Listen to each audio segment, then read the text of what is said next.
Okay, in Module 4, what we're going to start looking at is different types of gender theory. And the first two are the biosocial and social learning. So, what we see with biosocial, this was created by John Money and Anka Earhart back in the early 1970s. And what they basically said is we got to start off with the biological development. So, the presence of a Y chromosome is key to whether you're going to be biologically male or biologically female. And what that Y chromosome does is it allows for more testosterone to be exposed to the fetus. And the testosterone tends to masculinize that fetus. Okay, so this has lasting effects on the brain and nervous system.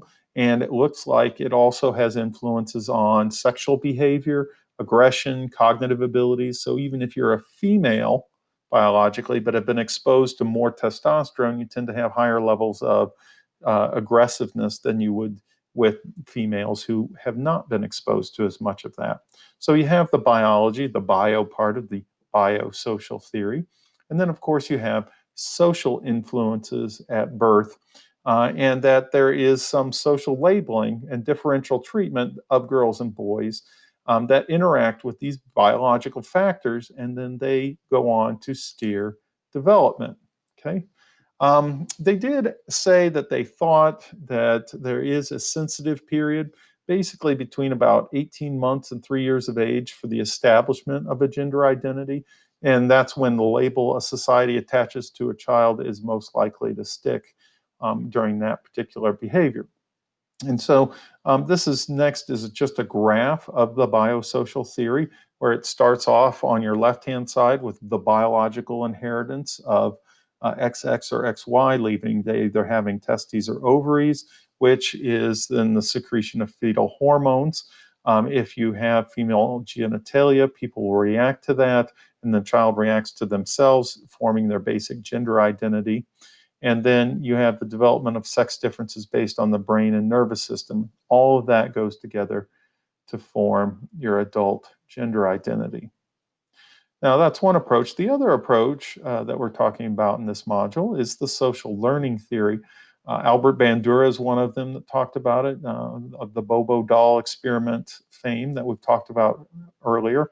And then Walter Mischel in the 1970s also was talking. He's of the famous marshmallow experiment study. So a couple of big names that came up with this.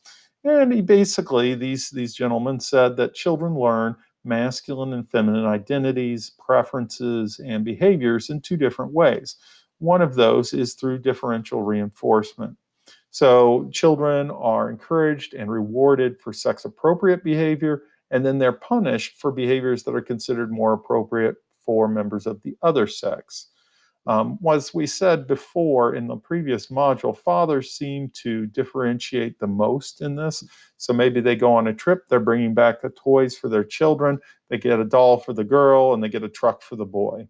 Okay, they're reinforcing these kind of stereotypes. Now, we shouldn't say it's just the fathers, okay? So peers are also contributing at least as much to gender typing as parents do. So don't underestimate the influence of all those other kids and what they say about what it is to be a boy or a girl.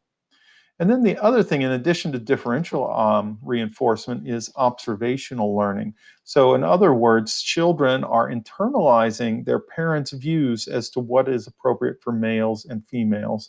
And not just parents, they're also looking at things like their peers, media, books. All of these are driving what they're internalizing there. And so that's a very powerful mix. And of course, it has its desired effect in regards to trying to fit in for those individual children.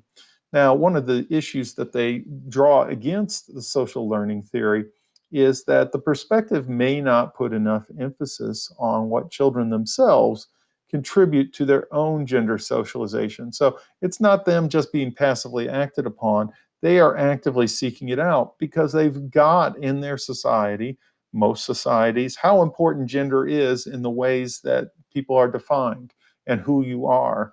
That goes to the core, your gender identity of who you are. And kids, they pick up on it. they know, so they seek it out. Okay, so that's it for Module 4. In Module 5, we will talk about another couple gender theories, cognitive theory and gender schema theory. So stay tuned for Module 5.